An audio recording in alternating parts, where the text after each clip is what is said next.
do cranes use their long legs and necks to navigate their environment? What is the significance of crane migration, and how do they navigate over long distances?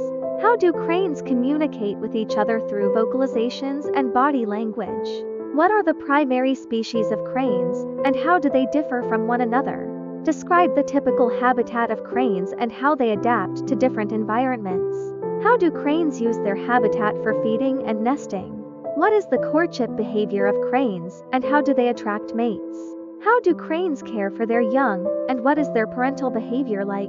What is the diet of cranes, and how do they forage for food in their habitats?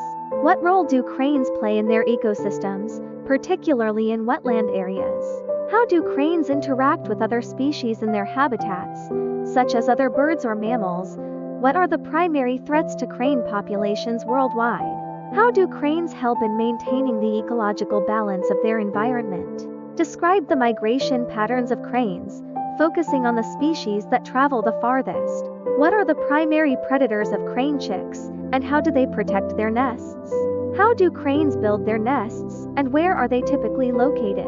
What are the main challenges cranes face due to habitat loss and environmental degradation? How do cranes contribute to the cultural symbolism of various societies? How does the physical appearance of cranes aid in their survival and social behaviors? How long do cranes live in the wild, and what are the factors that influence their lifespan? What is the role of cranes in wetland restoration projects and conservation efforts? How do cranes communicate during their long migratory journeys? What is the significance of crane dances, and how do these behaviors play a role in mating? How do cranes adapt to living in both temperate and tropical environments? How does climate change threaten crane species, particularly those that rely on wetlands?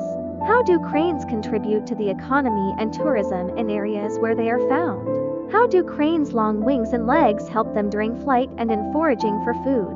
How do cranes' feet and legs function in wetland environments, where they often wade through water? What are the social behaviors of cranes, and do they form long-term pair bonds? How do cranes defend their territories during the breeding season? How do cranes use their vocalizations to establish territory and communicate with other cranes? How do cranes adapt to both seasonal and environmental changes throughout the year? What is the lifespan of crane eggs, and how long does it take for them to hatch?